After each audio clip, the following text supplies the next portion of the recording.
면 너희가 참으로 자유로우리라. 아멘. 하나님 말씀입니다.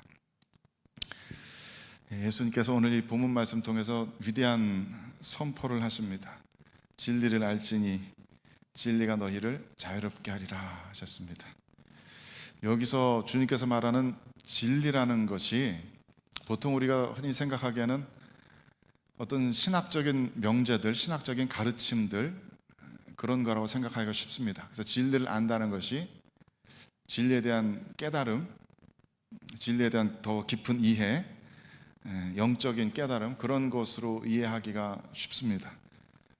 사실 대부분의 많은 종교에서는, 특히 동양의 전통 사상에서는 그런 개념들이 많이 있죠. 이 자연을 다스리는, 우주를 다스리는 하나의 진리가 있어서, 그 법이 있어서 그것을 깨달으면 도통한다든지 반열에 든다, 열반에 든다든지 뭐 이런 것들이 있습니다. 그러면 세상 만물에 대해서 자유로워질 거라는 그런 개념들이 있습니다. 물론 그런 면도 이 말씀 속에 담겨 있는 그런 의미도 없지는 않을 겁니다. 프랑스의 철학자 미셸 푸코가 이 지식의 고고학이라는 책 썼는데요, 굉장히 재미난 개념을 우리들에게 이야기해주고 있어요. 우리가 지금 현재 상식적으로 이것이 참이다, 진리다, 이것이 옳은 이야기다 라고 생각하고 있는 그 지식이 어디서 온 것인지, 그 지식의 계보를, 족보를 이렇게 쭉 따라서 올라가다 보면 마치 고고학적인 발견하듯이 쭉 따라 올라가다 보면 그 지식의 기원이 어딘지 알게 되고, 그러면 대부분의 그 지식의 기원들은 그 특정한 시대, 특정한 문화에서 만들어진, 그 특정한 권력 아래서, 특정한 문화 아래서 만들어진 것임을 알게 된다. 그러므로 그것이 절대적인 지식이 아니라는 것을 알게 된다라는 그런 이야기입니다.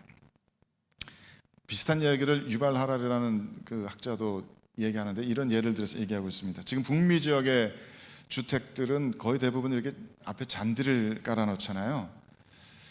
그게 그냥 너무나 당연하게 상식적인 것으로 되어 있는데, 이건 왜 깔기 시작을 했을까? 왜 집을 지으면은 우리는 그 앞에 잔디밭 깔 이렇게 생각을 하게 됐을까? 그 기원이 있다는 거예요. 사실 뭐 잔디보다도 더 보기 좋은 다른 방법도 많이 있을 텐데, 괜히 이제 여름마다 잔디 깎기 귀찮기도 하고, 겨울에는 이렇게 그렇게 보기 예쁘지도 않고, 왜 굳이 저건가 싶은데, 중세 시대 때, 중세에서 근대로 넘어가는 16세기, 17세기 뭐 요맘때 프랑스 왕궁에서 시작된 전통이래요. 근데 그러다가 그게 왕을 흉내내는 귀족들이 저렇게 집 앞에 잔디밭을 이렇게 쫙 깔아놓은 거죠. 세상 쓸데없는 땅인 겁니다, 사실은. 여기서 뭐 밭이 뭐 곡식이 나오는 것도 아니고 관리하는 데만 힘들고 하인들 인력들만 많이 드는 거죠. 그러니까 이 사람들은 오히려 그런 허영 가지고, 나는 이렇게 쓸모없는 땅을 이렇게 가지고 있을 정도의 그런 위치가 나는 된다, 그런, 오히려 그렇게 허영을 떠는 이런 사치를 감당할 수 있는 사람이라는 것을 과시하는 그런 수단이 되었다는 거죠. 그래서 근대에서 현대로 넘어가면서 유럽에서 온 많은 사람들이 북미 지역에서도 시민 자본가 계급이 자기들의 집을 크게 지으면서 저렇게 잔디를 깔고 정원을 이렇게 만들기 시작했어요. 근데 그게 이제 나중에 내려와서 미국의 중산층의 대표적인 아이콘처럼 저런 모양이 된 거죠. 그러니까 그런 기준에서 보면 참 웃기는 이야기죠. 왕궁이 어마어마한 잔디밭을 흉내내는데 그만한 땅은 없으니까 요만큼 잔디만 내놓고 왕궁인 척하고 그런 기분만 이렇게 내고 있는 거예요. 굉장히 재밌는 이야기죠. 그런 거 알고 나면은 굳이 잔디를 깔아야 되나 하는, 그런 잔디를 깔아야 된다는 그런 그 기본적인 그 상식에서 좀 자유로워질 수 있다는 거죠. 비슷한 이야기들은 얼마든지 많이 있습니다. 교회에서 특히 이제 개신교 목사님들이 입는 저런 가운을 제네바 가운이라고 그래요. 저게 옛날 그 캘빈이 다스리던 그 제네바 시에서 처음 만들어진 건데, 캘빈이 그 제네바 대학 만들면서 학생들이 거기 외출복으로 입었던 옷이랍니다. 그 당시 그 제네바 날씨가 호수 막 이렇게 스키 차고 이래가지고 저런 옷이 좀 필요했대요. 그래서 제네바 가운이라고 불리기 시작했는데, 그 사제 전통이랑은 전혀 관계가 없는 거고, 성직자 이런 거고 전혀 관련이 없고, 제네바 대학에 그 당시 학생들이 입던 외출복, 근데 그게 켈빈이 입었으니까 자연스럽게 그냥 켈빈주의의 장로교 전통을 따라서 쭉 이렇게 내려져 와서 지금 목사님들이 저 가운을 무슨 예식 있을 때마다 입는다는 얘기죠. 그런 거 알고 나면은 왜 굳이 저걸 입어야 되나 하는 생각이 듭니다. 하나 또 있는데 우리나라 사람들 결혼식 때 이렇게 흰 장갑 신랑 신부 끼고 교회에서도 뭔가 예식하게 되면 흰 장갑을 낍니다. 이걸 누가 왜 낄까? 아무리 찾아봐도 그 전통 기원을 찾기가 쉽지 않더래요. 유일하게 찾을 수 있는 것은 여기 미국에서도 군대에서 군인들이 어떤 예식 세레머니 할 때 어떤 관을 맨다든지 그런 거 할 때 신장갑을 끼는 게 있습니다. 아마 그걸 흉내내서 일본 군국 제국주의 시대 때 군국 그런 문화의 한 부분으로서 전부 군복들 입고 장갑 끼고 저런 예식을 해서 천황 가문에서도 저렇게 무슨 예식이 있을 때마다 신장갑 끼고, 그게 우리나라 조선 땅까지 와서 뭔가 예식이 있으면 신장갑 끼는 그런 전통이 되었다는 거죠. 그게 또 교회 안에까지 이렇게 흘러 들어왔고 그런 겁니다. 뿌리를 찾아가 보면은 이거 전혀 뭐 지금의 우리랑은 인게이지 되지 않는 그런 문화적 전통도 많고 그런 지식도 많은데, 그것을 뿌리를 알지 못하면 우리는 그것이 알지 못한 채 이것이 옳은 것이겠거니 하고 그냥 계속 그렇게 해나간다는 거죠. 그 습관 그대로 유지하게 되는 겁니다. 그러니까 그런 관점에서 진리가 너희를 자유롭게 하리라 하는 그런 의미도 분명히 있을 거예요. 아는 것이 힘이다라는 얘기죠. 진리에 대해서, 세상에 대해서, 진실에 대해서 알면 알수록 우리를 얽어매는 그런 관습으로부터 자유로워질 수가 있습니다. 분명히 그런 의미도 있습니다. 하지만 우리가 읽은 요한복음 본문에서 이야기하는 진리는 문맥적으로 보면 그 얘기만은 아닌 것 같아요. 본문에서 이야기하는 진리는 예수 그리스도이십니다. 주님께서 그렇게 바로 그 다음 구절에 말씀하시거든요. 진리가 너희를 자유롭게 하리라고 말씀하신 후에 아들이 너희를 자유롭게 한다 라고 말씀하세요. 그러니까 어떤 지식을 깨닫기 때문에 자유로워지는 것과는 조금 다른 이야기입니다. 지식을 깨달아야, 어떤 영적인 깨달음이 있어야 구원을 얻는다라는 이런 것은 초대교회부터 영지주의적인 이단 가운데 늘 있어 왔어요. 그래서 너희들은 구원을 모르는 거고, 우리 같은 초엘리트층, 하늘의 지식을 아는 사람, 영적인 눈이 뜨인 사람들, 그런 사람들만 구원받는 거야, 이렇게 가르치는 이단들이 있어 왔습니다. 하지만 기독교 신앙의 복음에서 말하는 진리는 그런 게 아니고 예수 그리스도라는 인격체이십니다. 이게 기독교 신앙의 복음의 굉장히 독특한 점이죠. 어떤 신학적인 명제를 이해해야만, 그 안에 담겨진 미스테리를 풀어야만 구원을 얻고 거기서 자유가 생기고 그러는 것이 아니라, 그걸 다 깨닫지 못해도, 다 이해하지 못해도 예수라는 그 사람을 알면, 예수라는 그분을 알면, 예수라는 그 독특한 참 하나님이자 참 인간이신 그분과의 인격적인 교제가 있으면, 그래서 그분을 알게 되면 거기서 자유가 생긴다는 거예요. 어떤 지적인 깨달음 얘기가 아닙니다. 막 도 닦아가지고 도통해야 되는 그게 아닙니다. 우리들에게 알려진 예수 그리스도를 받아들이고 그분과 인격적인 관계를 맺으면 우리에게 자유가 주어진다는 것입니다. 그래서 성경에서는, 신약 성경에서는 대부분 진리라는 단어가 나오면은 대부분은 예수 그리스도와 연관되어 있고요. 문맥상 그냥 진리 그러면 그냥 예수 그리스도라고 바꿔서 읽어도 크게 상관은 없습니다. 요한복음 14장 6절 말씀 읽어봅시다. 시작. 예수께서 이르시되 내가 곧 진리요 생명이니 나로 말미암지 않고는 아버지께로 올 자가 없느니라. 이 세상에 어떤 종교 지도자도, 어떤 위대한 인물도 이런 담대한 이야기를 한 적은 없죠. 내가 진리다. 대부분 진리를 가리키는 손가락 역할들만 하는 그런 성인들이 많았지만은 주님께서는 내가 진리다 라고 말씀하십니다. 어떤 학문적인 지식적인 얘기가 아닙니다. 역사 속에 사셨던 그 한 인물에 대한 이야기입니다. 그래서 어떻게 예수 그리스도라는 인격체를 알고 예수 그리스도라는 인격체와 인격적인 관계를 맺을 때, 내가 예수님을 인격적인 대우를 해드리면서, 눈에 보이지 않는 예수님을 인격적인 대우를 해드리면서 그분과 관계 맺을 때 자유가 주어질까? 이건 아마 사랑과 굉장히 관련이 있을 겁니다.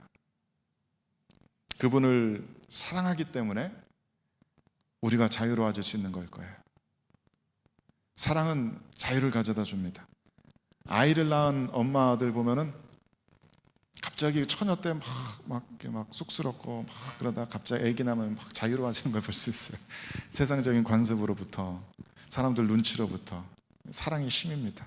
내 아이를 지킨다는 거기에서 오는 그 사랑에 충만한 것의 힘입니다. 그런 얘기는 굉장히 많죠. 로미오와 사랑에 빠진 줄리엣이 자기 가문의 전통, 다른 사람들 눈치 보지 않고 죽음까지도 주저하지 않을 만큼 용기를 내고 자기 앞에 있는 모든 경계선들을 다 뛰어넘는 그런 용기들, 그런 자유함이 사랑 때문에 나옵니다. 그러니까 예수 그리스도를 알게 되면은 그분을 사랑할 수밖에 없게 되고, 그분을 사랑함으로써 우리를 얽어매었던 모든 것들로부터의 자유가 주어집니다. 그래서 저는 제일 처음 종교적인 면에서 그 자유가 주어지는 것을 느꼈고 그게 너무 좋았어요. 예수 그리스도를 정말 인격적으로 알고 사랑하고 그분과 깊은 관계가 맺어질수록 예배에 대해서 굉장히 자유로워지는 걸 느낍니다. 왜냐하면 이 예배라는 것이 그냥 어떤 알지 못하는 두려운 그런 존재가 아니라 내가 사랑하는 그분께 드리는 표현이라는 것을 느껴지기 때문에 굳이 거기에 막 얽매일 필요가 없는 거예요. 굳이 어떤 형식이나 그게 중요하지가 않은 거예요. 제가 음악 예전에 회심하기 전에 음악할 때도 사람 모르는 사람들 앞에서 이렇게 음악하고 노래할 때랑 제 사랑하는 아내 한 사람 앉혀놓고 노래할 때는 굉장히 달라집니다. 모르는 사람들 앞에서 할 때는 굉장히 조심스럽게 안 틀리려고 정확하게 연주하려고 했었지만은 아내 앞에서 하면은 그런 거 다 필요 없어요. 그냥 재밌게 하면 돼요. 재밌게 하게 돼요. 자유로워져요. 그렇잖아요. 사랑하는 사람과의 인격적인 관계가 있고 그것을 표현하고자 하는데 무슨 형식이 뭐가 중요해요? 안 틀리고가 어디 있어요? 그러니까 예수 그리스도를 인격적으로 알고 그분을 깊이 있게 사랑하면 할수록 예배에 대한 자유가 주어지는 거예요. 이 순서가 아무러면 어때? 찬양을 이걸 하면 어떻고 저걸 하면 어때? 거기에 무슨 신학적인 논의가 왜 필요해? 그냥 주님께 이 노래들을 가지고 우리들이 함께 우리들의 사랑을 표현하는 것인데 거기 무슨 구애받을 게 뭐가 있겠어요? 기도하는 것도 마찬가지입니다. 그전에 주님을 잘 몰랐을 땐 굉장히 미사역으로 정해진 이런 종교적인 언어로 하게 되지만 주님과 더 깊어지면 깊어질수록 그냥 내 사랑하는 분께 때로는 하소연도 하고 때로는 그냥 대화도 나누고 내 편하게 하고 싶은 말들 할 수 있게 되는 거죠. 주님과의 사랑의 관계가 있기 때문에 그런 종교적인 모든 관습으로부터 자유를 배워나가게 됩니다. 그래서 우리들은 이렇게 신앙 고백합니다. 그리스도인의 자유와 양심의 자유가 나요? 라는 항목에서 첫 번째 항목 읽어볼게요. 시작. 신약 아래서 그리스도인들의 자유는 유대인 교회가 복종했던 의식법의 멍에로부터의 자유에서와 은혜의 보좌에 더욱 담대히 나아감에서와 하나님의 자유하신 영에 더 충만한 교제들에서 율법 아래서의 신자들이 일반적으로 참여했던 것보다 더 확대되었다. 그러니까 신약 시대 때 우리 성도들이 누리는 자유가 구약 시대 때 누리는 성도들보다 더 크다. 구약 시대 때 성도들도 어느 정도의 자유를 누렸지만 우리들은 더 크게 그 자유를 느끼는데 이런 종교적인 의식법으로부터 자유로워지고 방금 말씀드린 것처럼 예배나 기도에 있어서 은혜의 보좌 앞에 하나님 앞에 더 담대하게 자유롭게 나아갈 수 있게 되고 또 하나님의 자유하시는 영, 성령의 내주하시는 은혜 가운데 더 충만한 교제를 누릴 수가 있게 된다. 이것이 그리스도인들이 누리는 종교적인 면에서의 자유이다. 하지만 그리스도인이 누리는 자유가 그 종교적인 측면만 아니고요. 이 앞에 이거는 사실 첫 번째 항목의 제일 마지막 문장이고 이 앞에는 이렇게 되어 있습니다. 읽어봅시다. 시작. 그리스도께서 복음 아래서의 신자들을 위해 펼치사신 자유는 그들의 죄책과 하나님의 정죄하시는 진노와 도덕법의 저주로부터의 자유에 있고 그들이 이 악한 세상과 사탄의 속박과 죄의 지배로부터 그리고 환난의 재앙과 죽음에 쏘는 것과 무덤의 이김과 영원한 정죄로부터 구출됨에 있다. 차근차근 읽어보시기 바랍니다. 너무 은혜되고 기쁜 그런 문장들입니다. 우리는 예수 그리스도 안에 있을 때 그리스도께서 우리들을 위해서 퍼체이스 하신, 대가를 지불하시고 사신 그 자유를 누릴 수가 있게 되는데, 그 자유는 첫 번째로 우리들의 죄책으로부터의 자유입니다. 길티 의식, 내가 죄졌다, 내가 죄인이다, 내가 죄에 대한 책임이 있다라는 그 무거운 우리들의 마음으로부터의 자유입니다. 이제 죄에 대한 책임감 때문에 그 죄책에 짓눌려 있을 필요가 없습니다. 그리고 하나님께서 나에게 화가 나실 거야, 하나님께서 나를 심판하실 거야, 하나님께서 나를 징계하실 거야, 하나님께서 나를 미워하실 거야, 그런 하나님의 진노로부터의 자유입니다. 또 법을 어겼기 때문에, 지난주 우리가 하나님의 율법에 대해서 배웠죠. 법을 어겼을 때 주어지는 사망의 죄의 삭은 사망이라고 할 때 그 사망의 형벌을 지불할 수 해야 되는 그런 저주로부터의 자유가 주어졌다.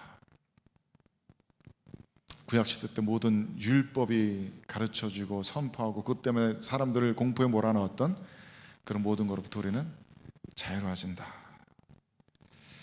그렇기 때문에 우리는 더 이상 율법에 얽매이지 않고도 율법을 사모하는 삶을 살아갈 수 있게 되는 거죠. 그리고 그 뒤에 약한 세상과 사탄의 속박과 죄의 지배로부터의 자유라 그랬습니다. 나를 계속해서 올가매는, 내 안에서 계속 솟구쳐 나오는, 지난 주일 말씀드린 것처럼 죄의 유혹들로부터의 자유, 거기로부터 노라고 말할 수 있는 자유. 요한복음에서 주님께서 이렇게 말씀하십니다. 읽어보겠습니다. 시작. 그들이 대답하되 우리가 아브라함의 자손이라 남의 종이 된 적이 없거늘 어찌하여 우리가 자유롭게 되리라 하느냐. 예수께서 대답하시되 진실로 진실로 너희에게 이르노니 죄를 범하는 자마다 죄의 종이라. 예수께서 진리가 너희를 자유롭게 하리라 라고 하니까 듣는 유대인들이 좀 당황스러워했어요. 왜냐하면 그 당시 사람들에게 자유라는 개념은 현대인들의 자유랑은 좀 다르거든요. 현대인들에게 자유라는 것은 헌법에 보장되어 있는 무슨 신체의 자유, 무슨 거주의 자유, 직업 선택의 자유, 또 투표의 그런 자유권, 근대 이후에는 그런 것들을 생각하겠지만은 고대 유대인들에게 자유라는 것은 종되는 것의 반대말입니다. 자유민, 자기의 사유재산을 가질 수 있고 자기가 일한 거 자기가 먹을 수 있는 그런 신분의 개념입니다. 그래서 예수님께서 너희가 진리가 너희를 자유롭게 하리라. 우리는 자유민인데, 우리는 종이 아닌데 무슨 소리를 하는 거야? 라고 물으니까 예수님께서 너희들이 죄를 범하였기 때문에 죄의 종들이다, 죄의 노예들이다 라고 이렇게 설명을 하고 있는 거예요. 그것이 주님께서 가르쳐 주시는 우리 모든 사람들의 자연적인 상태입니다. 우리 모두는 죄의 노예다. 스스로 죄를 짓지 않으려고 해도 죄 짓지 않는 삶을 선택할 수 없는 죄의 노예로 우리는 살아갑니다. 그것이 모든 사람들의 자연적인 비참한 상태입니다. 그 전적 타락의 교리가 바로 그것이죠. 그래서 우리는 모두, 흔히 사람들은 스스로 자유롭고 도덕적으로 중간적인 상태에 있다고 착각하기 쉽지만 성경은 분명 우리가 죄로 기울어지는 악한 것을 택할 수밖에 없는, 그래서 그 어떤 도덕이나 교육이나 종교나 이런 제재가 없으면은 우린 나이 들어 갈수록 점점 더 악해질 수밖에 없는 그런 존재들이다. 성경은 그렇게 우리들에게 가르쳐 주는 거예요. 그러니까 이 유대인들이 그 얘기를 듣고 이제 깜짝 놀라죠. 이 죄의 종된 자들의 특징은, 죄의 종들은 자기들이 죄의 종인지 모릅니다.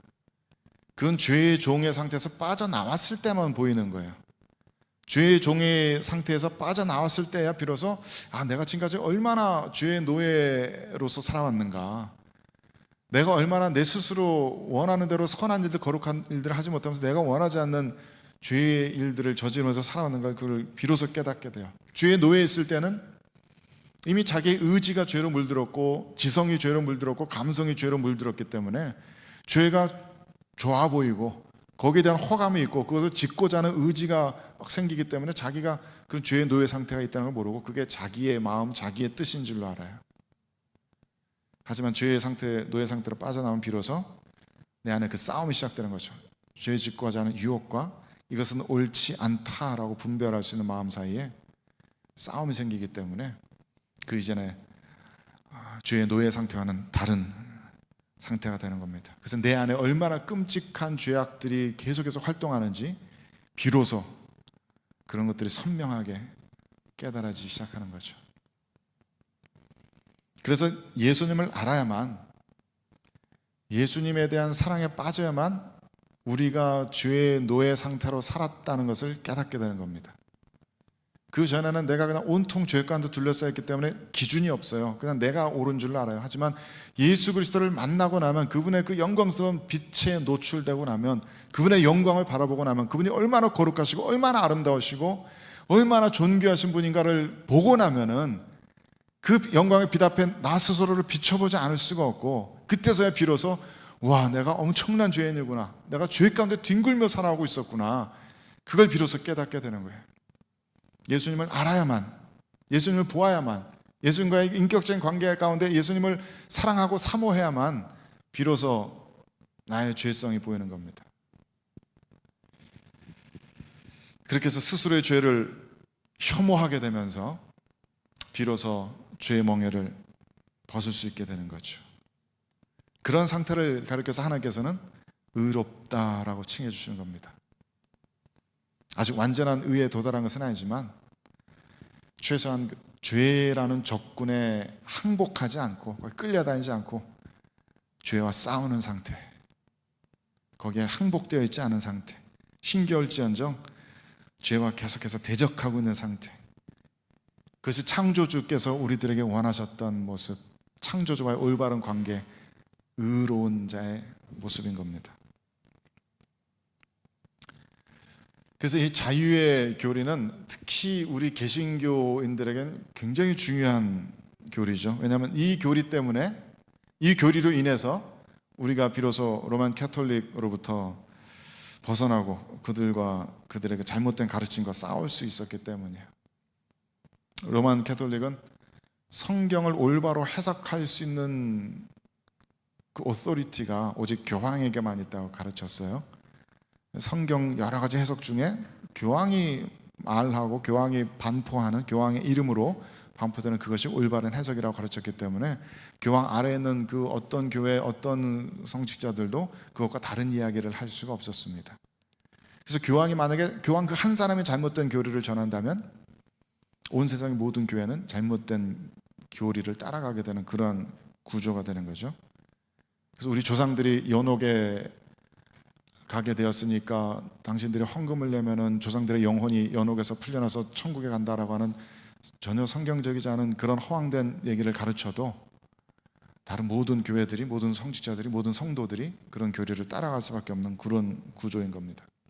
그래서 마틴 루터 같은 사람이 그런 비진리의 가르침과 싸우면서 자신의 양심의 자유를 수호해냈던 거예요. 보름스 제국 의회에서 종교재판 받고 있는 마틴 루터의 모습인데, 우리 모든 개신교회들에게 참 영웅 같은 사람이죠. 어떻게 저렇게 마치 온 세상과 홀로 맞서 싸우는 것처럼 저렇게 진리에 대해서 담대하게 싸울 수 있었을까? 온 세상이 비진리로 가득한 것 같은 그 세상 가운데서 내가 믿고 있는 바, 내 신앙의 자유, 내 양심의 자유를 위해서 저렇게 홀로 꼿꼿하게 서서 비진리와 싸울 수 있었을까? 스스로의 양심을 지켜낼 수 있었을까? 우리 모든 개신교인들에게 히어로 같은 그런 모습입니다. 저기서부터 개신교가 시작됐기 때문에 우리 개신교도들은 우리 저마다의 신앙의 자유, 양심의 자유를 굉장히 존중합니다. 그래서 우리 개신교회는 단 하나 통일된 교리가 없는 거예요. 그게 우리들의 약점이기도 하지만 그게 우리들의 특징이고 우리들의 장점입니다. 성경 해석의 여러 가지 다양한 해석들, 다양한 신학들, 다양한 영성들, 예배의 다양한 방법, 선교의 다양한 방법, 그 모든 것들을 합치고 서로 귀 기울이고 서로 대화 나누고 상대방의 입장을 생각해 보아야만 우리는 하나님 나라의 그 방대한 진리에 조금 더 가까이 다가갈 수 있다라고 하는 그런 겸손한 것이 우리 개신교인들의 중요한 덕목입니다. 그래서 우리 개신교인들은 이렇게 고백합니다.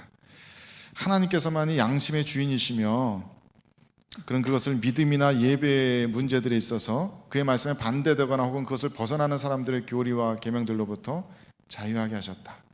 따라서 양심을 떠나서 그러한 교리들을 믿는 것이나 그러한 계명들을 순종하는 것은 양심의 참된 자유를 배반하는 것이요, 맹목적 믿음과 절대적 맹목적 순종을 요구하는 것은 양심의 자유와 또한 이성을 파괴하는 것이다. 지금 우리 현대 교회에게 굉장히 중요한 교리라고 생각해요. 저는 우리 개신교가 자꾸 중세시대 로만 캐톨릭 닮아가는 모습 보일 때마다 굉장히 가슴 아픕니다. 거기서 나왔는데 우리가 왜 다시 거기로 돌아가야 하는지 그게 참 답답해요. 앞에서 목사가 무슨 말 하면 무조건 아멘 두 번 생각하지 않고, 앞에서 목사 무슨 말을 해도 그냥 아멘 받아들이는, 저는 그게 답답해요. 맹목적 믿음이라고 여기서는 썼습니다. 그리고 맹목적 순종, 그것은 우리들의 양심의 자유를 파괴하는 것이고 이성을 파괴하는 것이다. 이성이라는 것은 스스로를 비판할 수 있는 능력이라고 어떤 철학자가 얘기합니다. 이성이 있다는 것은 스스로를 비판할 수 있는 거예요. 근데 스스로를 비판하지 않고 비이성적으로 그냥 앞에서 설교자가 말하는 것에 대해서 아멘, 굉장히 위험할 수 있고 우리 개신교인들의 모토와 어긋나는 겁니다. 사도행전 17장 11절 읽어봅시다. 시작. 베레아에 있는 사람들은 데살로니가에 있는 사람들보다 더 너그러워서 간절한 마음으로 말씀을 받고 이것이 그러한가 하여 날마다 성경을 상고하므로. 굉장히 루크가 사도행전 쓴 누가가 칭찬하고 있는 거잖아요. 일단 마음이 젠틀해요.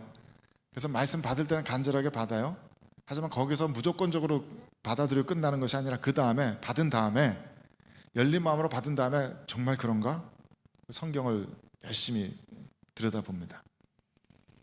일단 의심부터 하고 일단 안 받아들인 다음에 성경에서 그 비판을 찾는 것이 아니라 일단 받아들인 다음에 그 다음에 성경에서 확인해 보는 거예요. 아무리 들어봐도 이거 아닌 것 같은데? 그러면 또 다른 생각을 할 수가 있겠죠. 저게 우리들이 말씀을 받는 올바른 그런 모습이라고 사도행전은 이야기하는 거예요. 그래서 지금 사실 캐나다 장로교회에서 동성애 문제 때문에 그 교단이 막 두 가지로 쪼개지고 있는데, 그런 결혼의 정의를 뒤바꾸려고 하는 그런 분들과 합의를 이룰 수 있는 지점은 바로 여기에 있습니다. 양심의 자유. 그 동성애 지지자들도 보수주의자들도 서로에 관한 양심의 자유를 건드리지 않기로 합의를 했기 때문에 그런 합의가 비로소 나올 수 있는 거예요. 그러니까 교단에서 결혼의 정의에 대해서 뭐라고 정했든지 간에 각 지역교회에서 목사가 혹은 이 지역교회가 그것을 우리들의 양심대로 따를 수 없다라고 하면 그걸 건드리지 않기로, 그러니까 그런 합의에 이룰 수 있었던 거죠. 그것이 최선은 아니겠지만 어쨌든 그런 합의까지는 가능해지는 겁니다. 그래서 양심의 자유에 저런 맹목적 믿음, 맹목적 순종을 따르면서 양심의 자유를 파괴하는 것은 우리 개신교가 다시 캐톨릭 이전으로 돌아가는 그런 위험이라고 생각해요. 너무 특히 뭐 캐나다에서는 그래도 좀 덜 보이지만 한국 교회 보면서 그런 것도 가슴 아플 때가 많이 있거든요. 우리들 스스로를 계속 성경 말씀에 비추어 보면서 개혁된 교회는 계속해서 개혁되어야 한다, 그런 모토를 우리는 잃어버리지 말아야 되겠습니다. 목사로서 이런 말 하는 것이 되게 쉽지가 않아요. 저 같으면 제가 그 자리에 앉으면 되게 헷갈릴 것 같아요. 어쩌란 얘기야. 그러니까 제가 드리고 싶은 말씀은 거기에 앉아 계시는 성도분이나 여기 나와서 이야기하는 목사나 어떤 계급의 차이, 영적인 질서의 권위, 이런 게 없다는 게 우리 개신교의 믿음이라는 거예요. 저는 이것을 가르치는 신학적인 훈련을 받았을 뿐이지 제가 100% 옳은 게 아닙니다. 여러분들 스스로가 신학자들이 되셔야 되고, 여러분들 스스로가 복음을 전할 수 있는 분들이 되셔야 하고, 여러분들 스스로가 2000년 동안 내려져 온 진리를 수호할 수 있는 분들이 되셔야 돼요. 계속 말씀드리지만 지금 신학교에 신학생들이 없다잖아요. 20년, 30년 뒤에 목회자가 싹 없어진다면 저도 없어지고 제 후임 담임 목사를 찾지 못했다면 그 다음에 어떻게 하시겠어요? 그 다음에 여러분들 중에 누군가 앞에 나와서 하나님의 말씀 같이 나눠야 할 테고, 여러분들은 과연 그 말씀이 그러한가 성경 상고하면서 분별하셔야만 합니다. 그것을 자녀들에게 가르쳐 주셔야 하고, 지금까지 2000년 동안 교회는 그런 식으로 진리를 수호해 왔어요. 지금처럼 목사들에게 무조건 맡기고 아멘, 그것 가지고는 진리가 앞으로의 2000년을 장담할 수가 없다는 겁니다. 지금 이 시대는 정말 하나님께서 우리를 강건하게 훈련시키는 시대라고 생각해요. 우리는 그래야만 합니다. 우리들 스스로가 하나님께서 주신 자유 안에서 진리에 대해서 더욱더 적극적으로 찾아 나서고 진리를 또 굳건하게 수호하는 진리의 수호자들이 되어야만 합니다. 물론 이렇게 그리스도인들의 자유에 대해서 가르치면은 거기에 반드시 부작용들이 있을 거예요. 이런 그리스도인의 자유를 남용하는 사람들이 반드시 나타나게 되어 있습니다. 그게 복음의 특징 중에 하나입니다. 마틴 로이드 존스 목사님이 그랬어요. 복음을 올바로 가르치는 곳에는 반드시 그 복음을 남용하는 자들이 나타나게 되어 있다. 왜냐하면 복음은 너무나 급진적이고 너무나 레디컬한, 너무나 자유로운 것이거든요. 그래서 남용하는 자들이 있을 수밖에 없어요. 그것 때문에 복음을 안 전한다든지 복음을 율법으로 둔갑시켜서 전하는 일은 교회는 하지 않습니다.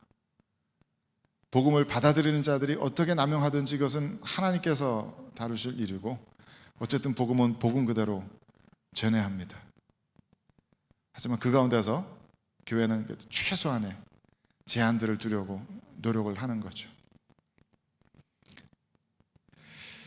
그리스도인의 자유의 제한성에 대해서 그래서 우리는 교리적으로 이렇게 고백합니다. 하나님께서 정하신 권세들과 그리스도께서 사신 자유는 서로를 파괴하지 않고 유지하며 보존하도록 하나님에 의해 의도되었기 때문에 그리스도인의 자유의 구실로 세속적이든지 교회적이든지 어떤 합법적 권세나 그것의 합법적 사용을 반대하는 자들은 하나님의 규정을 거역하는 것이다. 하나님께서 정하신 권세들, 교회, 치리하는 기구들, 당회, 그런 것들과 성도들에게 주신 자유는 서로 잘 함께 굴러가도록 의도된 것이다. 그것을 위해서 하나님께서 권세들을 주잖아요. 악한 자들의 악을 절제하시고 또 제한하시기 위해서 하나님께서는 오토리티들을 주십니다. 우리 장로교에서는 당회가 그 치리의 역할을 하는 것이고요. 그래서 그런 것들을 교회는 사용할 수 있어야 되고, 그것에 대해서 반대하는 자는 하나님을 거역하는 일인 것이다. 애초에 요거 뒤에는 또 이렇게 돼 있어요. 맨 뒷문장이 중요한데 가로치고서 그리고 세속적 위정자들의 권세에 의해 합법적으로 소환되고 처벌될 수 있다 이렇게 되는데, 이 웨스트민스터 신앙고백서가 처음 만들어진 것이 1600년대입니다. 그 당시에는 교회와 국가가 분리되어 있지 않았어요. 지금도 그런 형태적으로는 그렇지만 영국 성공회의 머리는 영국 국왕입니다. 영국 국왕이 이렇게 성직자들 서임해주고 임명장 써주고 이렇기 때문에 어떤 교회 안에 이단이 생기거나 교회 가르침을 따르지 않는 이들에 대해서 왕이 직접 처벌하는 것이 그때는 가능했어요. 하지만 이제 근대 현대로 넘어오면서 이런 정교 분리의 원칙에 따라서 교회와 정부가 분리되었죠. 그래서 저 가로친 부분은 나중에 삭제되었습니다. 그렇기 때문에 이런 잘못된 것들을 가르치고 잘못된 것들을 따르는 그런 견해나 행위들은 교회의 책벌에 의해서 합법적으로 소환되고 처벌될 수 있다라는 것이 우리들은 이제 교리가 된 거예요. 정부가 끼어든 것이 아니라 교회가 그것을 치리하고 또 다스릴 수 있다라고 이렇게 고백하는 겁니다. 그래서 그리스도인들에게는 신앙의 자유와 양심의 자유가 주어졌지만, 그것을 교회가 은혜로운 방식으로 세상 사람들 같이 뭐 형벌을 주고 뭐 감옥에 보고 이런 식으로 치리하는 것이 아니라, 교회의 치리는 굉장히 좀 독특하죠. 가장 낮은 단계는 일단 목사가 이렇게 1대1로 훈계하는 거고요. 그래서 몇 번 말씀드렸습니다마는 목사에게 훈계 받고 와서도 그게 자기가 징벌받은 건지 모르는 사람들 많아요. 근데 목사님이 이렇게 부드럽게 이렇게 얘기하는 경우들이 많기 때문에 그냥 목사님하고 얘기하고 왔어. 그 정도인데 거기서도 말을 안 듣고 회개치 않으면은 그 다음에 이제 책망, 공개적인 책망이 따릅니다. 그래서 당회에 불려와서 이렇게 공개적인 책망을 하든지, 심한 경우는 어떤 경우는 예배 시간에 이렇게 세우는 경우도 봤어요. 예배 시간에 이렇게 써서 공개적으로 책망을 하는, 우리 누구 집사 일어나세요, 어떤 이런 일을 했는데 그것은 옳지 않습니다, 저 회개하십시오, 회개하게 시키는 그런 경우도 봤어요. 거기서 한 단계 그래도 더 죄를 회개하지 않으면은 그다음에 직분을 내려놓게 만들고요, 직분을 이제 행하지 못하게 만들고, 그 다음 단계는 직분을 아예 뺐고, 그 다음에는 성찬을 주지 않죠. 그 다음에는 예배조차 들어오지 못하게 합니다. 그 다음에 이제 파문이 되는 거죠. 크리스찬이 아니다, 이방인과 똑같이 여기라는 주님 말씀대로. 그러니까 세상 사람들 생각할 때는 성찬 안 주는 게 벌이야? 뭐 그거 뭐 어때서? 안 먹으면 되지. 뭐 예배 못 들어오게 안 가면 되지. 뭐 그러면 될 텐데, 우리 크리스찬들의 사고방식에는 성찬을 못 받는다는 거 하나님의 패밀리가 아닌 거예요. 예배를 못 들어오게 한다는 거, 하나님의 이 복음의 말씀의 은혜를 받을 수 있는 자격이 없다고 말하는 거예요. 말씀의 양식을, 이 은혜를 나누어 주지 않는 거예요. 세상 사람들 생각에는 예배에 나오는 것이 의무적이고 종교적인 의무처럼만 생각되겠지만은, 교회 입장에서 보면은 이 예배는 하나님의 영의 양식, 말씀의 은혜를 공급해 주는 시간이기 때문에 예배 시간에 여기 못 들어오게 한다, 굉장히 큰 벌인 겁니다. 하나님의 자녀로 취급하지 않는 거죠. 그래서 교회의 이런 치리와 세상적인 치리는 굉장히 다릅니다. 세상 안 믿는 사람들에게는 이건 아무것도 아니에요. 벌이라고 느껴지지도 않을 거예요. 굉장히 우습게 느껴질 거예요. 하지만 하나님을 사랑하는 사람들에게 이건 너무나 뼈아픈 걸 겁니다. 자신의 신앙을 완전히 송두리째 빼앗아 버리는 것이기 때문에 그 앞에 울며 회개하지 않을 수가 없는 그런 형벌일 겁니다. 예전에 교리 공부 처음 할 때 저는 우리 처음에 읽었던 1항 너무 아름다워가지고 계속 이것만 읽고 있었던 생각이 나요. 성경 공부할 때도 너무 아름답지 않습니까? 그래서 이것만 계속 읽고 또 읽고 그랬던 기억이 나요. 그리스도께서 우리들을 위해서 사신 그 자유는 우리들의 죄책으로부터, 하나님의 진노로부터, 도덕법의 저주로부터 우리를 자유케 하십니다. 우리를 악한 세상과 사탄의 속박으로부터 자유롭게 하시고 죄의 지배로부터 자유롭게 하십니다. 그 모든 환난의 재앙으로부터, 죽음과 무덤의 이김과 영원한 정죄로부터 우리를 자유롭게 하십니다. 우리는 이것을 믿고 가는 거예요. 때로는 우리들의 삶 가운데 이게 잘 체험되지 않고 잘 실감이 나지 않을 때도 있지만, 우리는 이것을 믿기 때문에 우리들이 죄에게 대해서 지지 않고, 아니야, 우리는 죄로부터 자유로울 수 있어, 나의 죄 유혹에 대해서 나는 노라고 말할 수가 있어, 내가 아무리 영적으로 지금 슬럼프라도 여전히 하나님께서 나를 사랑하신다는 그 믿음으로 내가 나아갈 수가 있어. 심지어는 임종 침대에 누워서도 이 죽음이 나와 하나님 사이를 가로막지 않을 거야, 내가 이 죽음의 문턱을 통과하고 나면 드디어 예수 그리스도의 그 임재하심 앞으로 나아갈 거야 라는 그런 믿음이 우리들에게 생기게 되는 것이죠. 주님께서 정말 우리들에게 어마어마한 자유를 가져다 주십니다. 그것을 믿는 것이 우리들의 믿음입니다. 그것을 믿는 것이 우리들의 구원이고 그것이 우리들의 힘입니다. 많은 이들이 이것을 믿지 못해서 자꾸 영적 패배주의에 빠지고 그냥 뭐 다 이렇게 사는 것이 뭐 대충 그렇게 세상과 타협하면서 살아가려고 하지만, 이 교리를 꼭 힘있게 붙들 수 있는 우리가 되길 바랍니다. 우리는 죄로부터 자유롭습니다. 죽음으로부터 자유롭습니다. 모든 저주로부터 우리는 자유롭습니다. 이 저주를 마음껏 우리들 스스로의 영혼에 선포하고, 우리 가족들, 우리 자녀들을 위해서 선포하고, 그의 성도들 서로를 위해서 축복하며 또 선포하고, 세상 사람들 향해서도 이 기쁜 소식을 전할 수 있게 되기를 바라요. 거기에 어떤 이런 신비한 원리를 깨달아서가 아니라 그 믿음으로 받아들이고 선포하면 되는 줄로 믿습니다. 그 예수 그리스도께서 주신 자유의 그 풍성하신 은혜가 우리 모두의 영혼을 충만하게 채워주시기를 주님의 이름으로 축복합니다.